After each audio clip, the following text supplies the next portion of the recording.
लंगड़े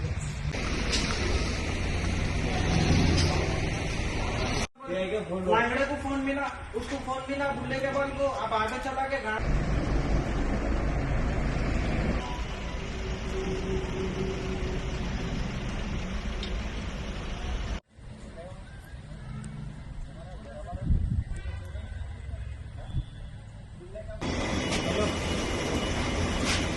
పడుతూ మీరు దొరలు పట్టినప్పుడు రుబాబా పేరు చెప్పాలి.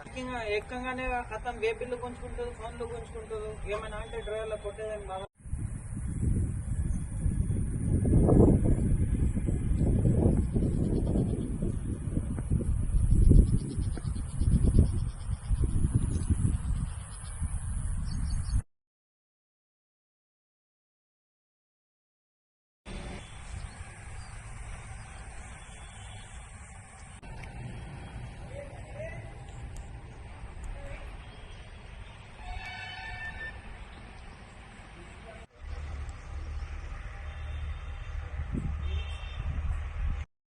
वो पूछ रहा मैं आपने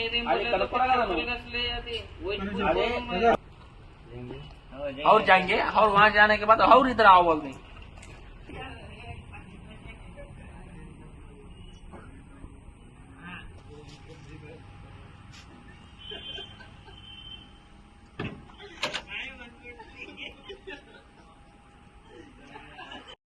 అండి ఇది మేము ఉచికే దింపుకొని రాగా క్వారీ నుంచి, క్వారీలో ఏం కాంటలు లేవు, ఏం లేవు. డైరెక్ట్ వేసుకుని రాగా 12 క్వింటాలు ఓవర్లోడ్ వస్తే వేసేసేది ఇక్కడ పట్టి బండి.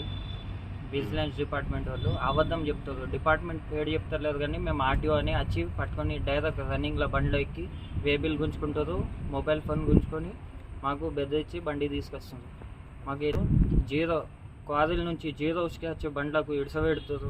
ఈ రాజకీయ నాయకుల బండ్లకు ఇడిసబెడుతారు. మాకేమో ఇట్లా ప్రదర్శన చేస్తారు.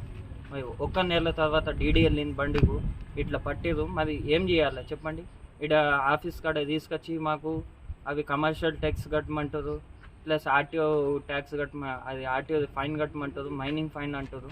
ఏమేమి కట్టాలి చెప్పండి? ఓనర్ కమ్ డ్రైవర్ అంటే నేను ఇంత ప్రదర్శన అవుతున్నా, మరి వేరే ఓనర్లు సుఖ ప్రదర్శన అవుతారు.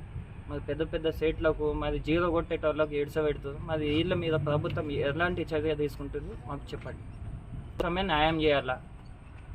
పెద్దపల్లి పట్టణ ప్రజలకి రానున్న కార్తీక పౌర్ణమి సందర్భంగా శుభాకాంక్షలు తెలియజేస్తూ, నిన్న రాత్రి పొద్దుటి వరకు కరీంనగర్ విజిలెన్స్ వాళ్ళు చెకింగ్ చేసి 11 ఇసుక వాహనాలు జప్తు చేయడం జరిగింది. అది మా హ్యాండ్ ఓవర్లో పెట్టారు.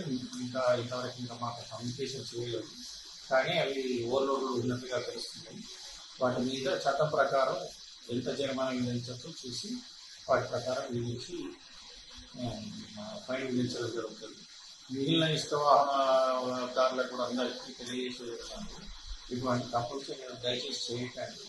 మీకు వాహన కెపాసిటీ ఎంత ఉంటుందో అంతే వేసుకోండి. ఖచ్చితంగా సీపీజు ట్యాక్స్ కట్టి మైనింగ్ వారికి ఆ బిల్లు ఉంటేనే లోడ్ తీసుకొని పోవాలి. రోడ్డు మీదకి ఓవర్లోడ్ పరిస్థితుల్లో వేయకండి.